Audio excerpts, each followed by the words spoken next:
Тъй като ми препоръчахте Богат татко, беден татко, въобще книгите на Кийосаки, и ни казахте, че първият път, когато сте забогатяли и после фалирали, сте нямали финансова грамотност. Сега сте отново на върха. Ако тази ви фирма фалира, това какво би означавало за вас? Готов ли сте към този момент? Или ще бъде пак катастрофа? No. Вече финансово грамотно. No, I have enough money. I am financially secure. I can live off my investments if I never got paid another month. Няма да ми бъде проблем, достатъчно средства си имам, финансово обезпечен съм и от инвестициите си мога да живея предостатъчно, дори да не получавам това. Перфект.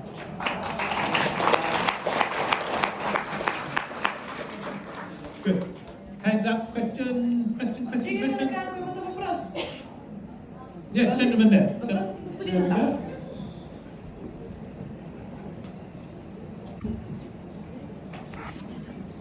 Когато учените говорят за шефа си и му поискаме пари, той каже, че не знам, слагаме го на страна и казваме, добре, окей, сега не знаеш, значи ако знаеш кога ще да си път. Моят шеф има 4 висши образования и той е шеф на меса в България. И аз пробвам това, което вие казахте с него. Ние работим няколко нива надолу, след всички неща, които той оправдаваше. Много е сладък. Обаче не достигнахме до правилното повишение на заплатите. Сега моят въпрос е, сменяме ли шефа или оставаме такива хора на страна, просто защото са прекалено пустеливерки?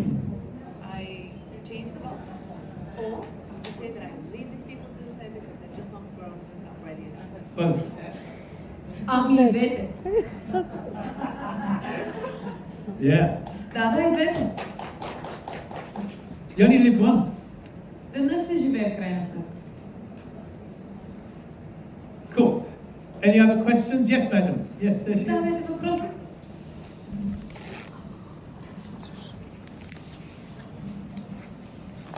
Повечето хора, които занимават тази тук работят и други неща.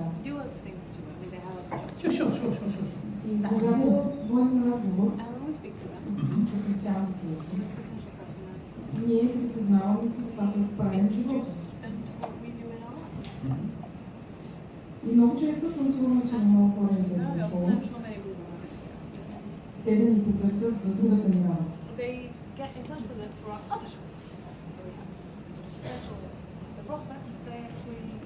Например, казвам. Yeah. Например, често се говори с едно семейство и те ми казаха, че знаят за Аквасоша, така и не се стигнали там. Okay. И става въпрос за това какво те работят. И аз съм сподели, че моята друга работа е като графичен дизайн. Съответно разговора се насочи към другата ми работа. Okay. Искам да попитам как може да продължи комуникацията с тях. Да бъде насочена към For me, it would just be a case of, look, I'm only doing graphic designing because I'm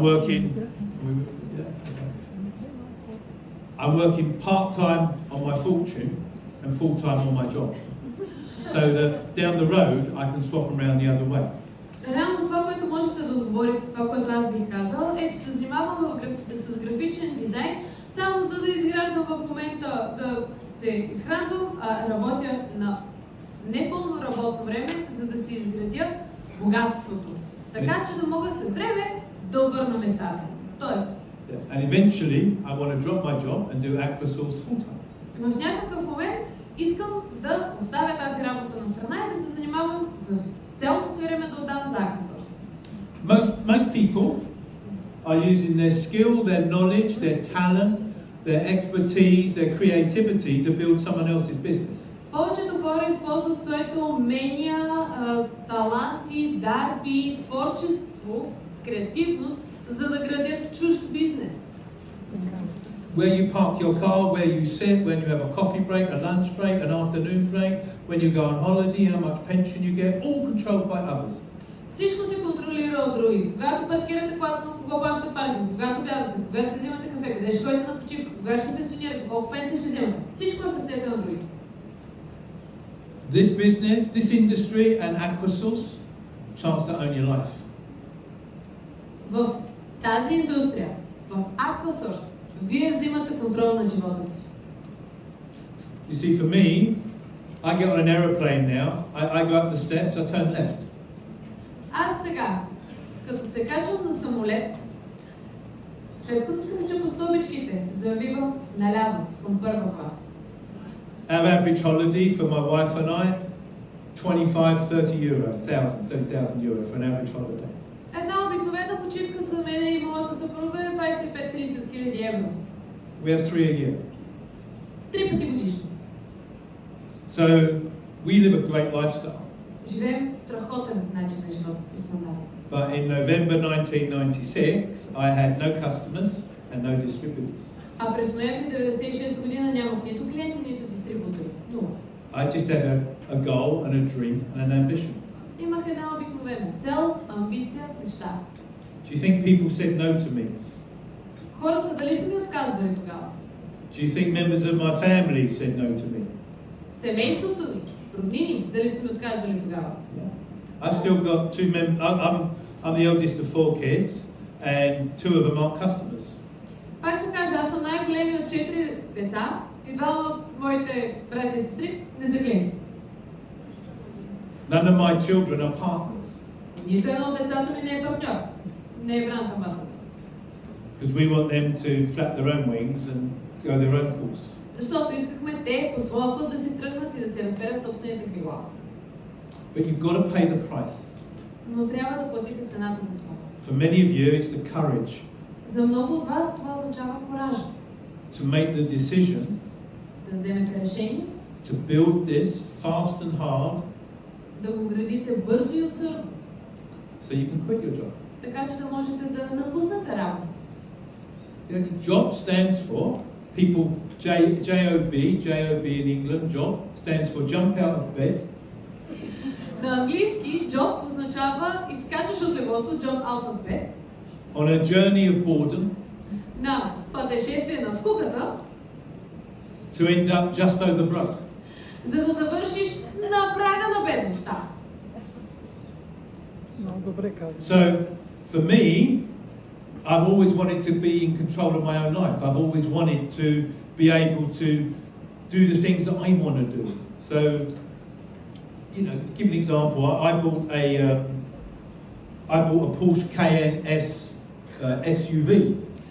Винаги съм искал аз да владея живота си, да контролирам своя живот. Каквото аз искам, съм искал да го постигам. Ето, например, купих си Porsche Cayenne. Чипа. It cost me 135,000 euro. 135 хиляди евро мисля. I didn't like it. И не ми хареса. Too hard a ride for my back. Не ми беше удобно на кръста, а дупките ги усещах постоянно. So I swapped it for a Range Rover Sport. И го смених с Range Rover Sport. I held that Porsche for 1 year. Една година държах Porsche. I lost 40,000 euro on the deal. 40 хиляди евро съм загубил от сделка. 2 weeks money. Това ми струва 2 седмици. 40 хиляди евро са 2 седмици. So what? Какво? Different choices. Различни избори. And what I really want to get across to all of you today И наистина искам всеки един от вас днес да разбере и да запомни. is Aquasource have given you that opportunity to make some different choices.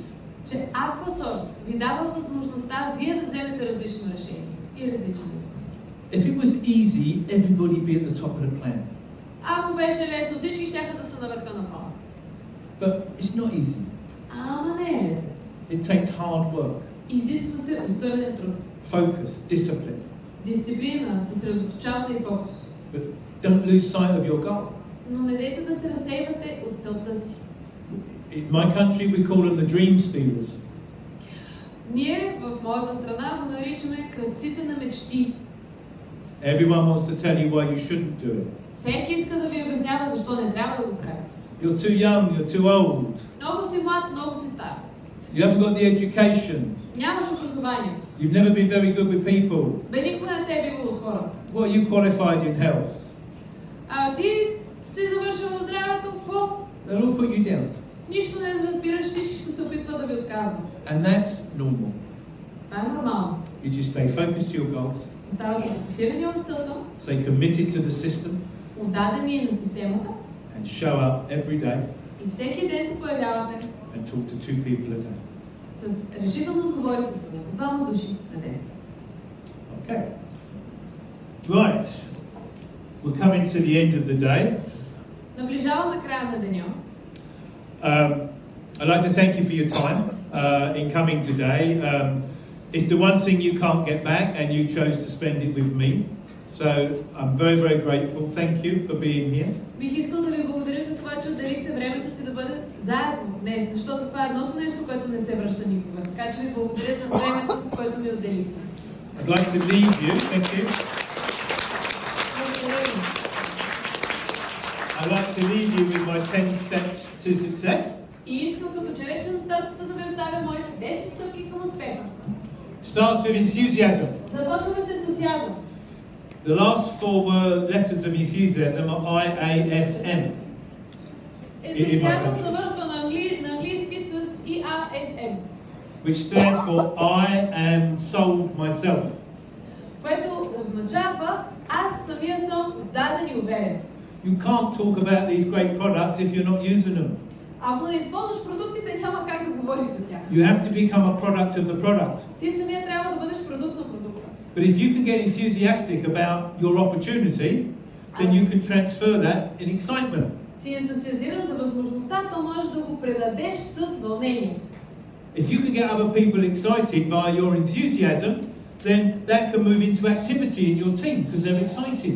Ако околните се вълнуват благодарение на вашия ентусиазъм, това се преобразува в действие. And if you can get the activity in your team, then you're going to get the results. И ако действието се развива във вашия екип, във вашето семейство, ще получавате резултати. If you can see results, you'll get momentum, which will give you growth. Когато виждате резултати, ще наблюдавате устрем, който дава растеж. And then once you've got the growth, leadership will appear because they're driving it.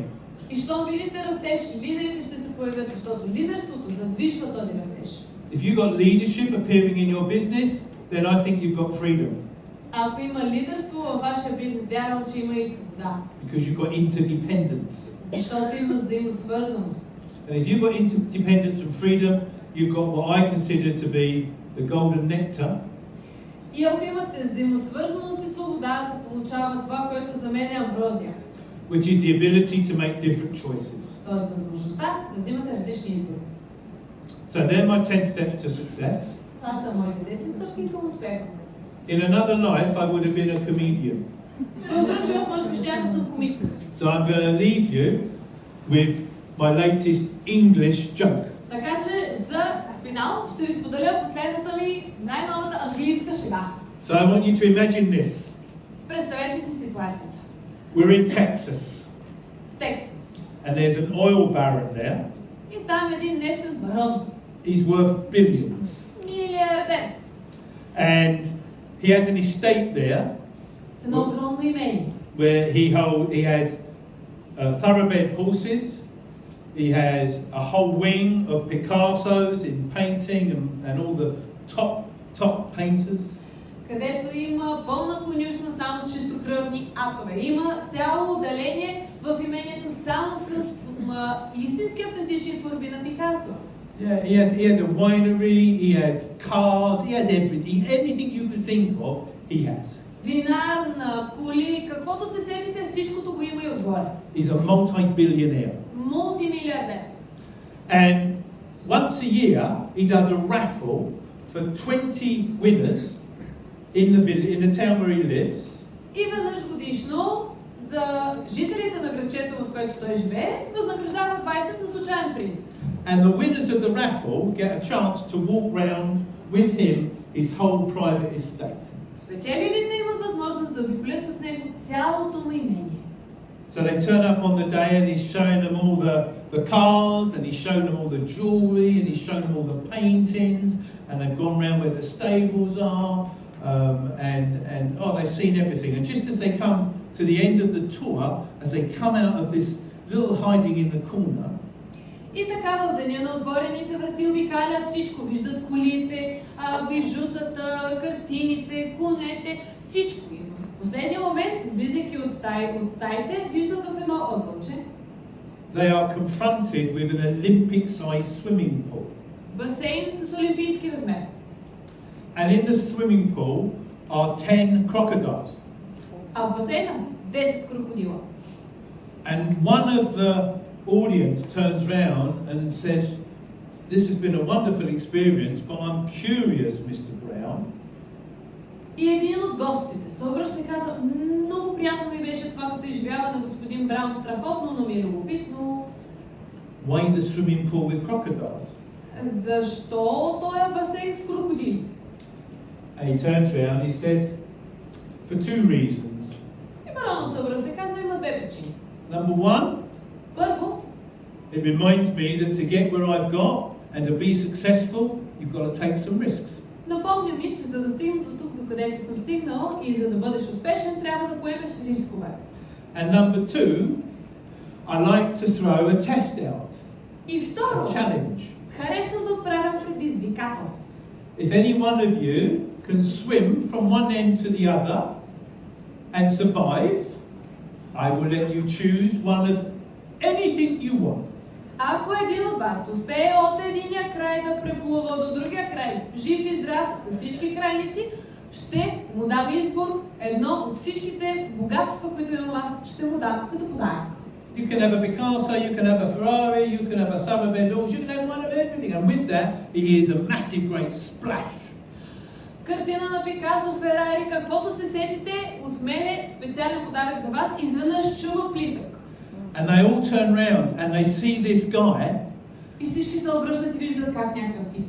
and his hands are going so quick, they're like propellers, Направо като петки му върват ръцете. and his legs are going the same. И краката и те. And his speed of light is going through the pool, and he just about manages to avoid all of the crocodiles, pulls himself out the other end, hyperventilating, takes him about 15 minutes to bring his heart rate down and his blood pressure. Толкова бързо, толкова стремглаво и успява по някакъв начин да се измъкне от всичките крокодили, стига, издърпва се на другия край, вече задъхан едва 15 минути му отнема да може думата да обели дори. Mr. Brown, the billionaire, turns round to him. He said, "Son," he said, "I've never seen anything like this in 25 years." И милиардера го погава по рамото и каза: синко, такова нещо 25 години никога не съм виждал.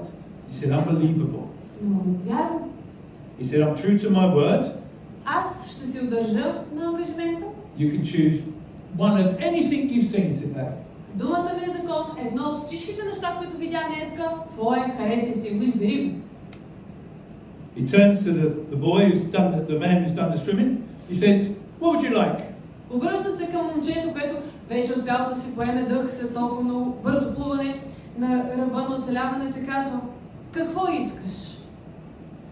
Says, "I'd like the bastard that pushed me in." Искам копелето, дет ме бутна в басейна, ако може. Okay. Thank you very much for being here.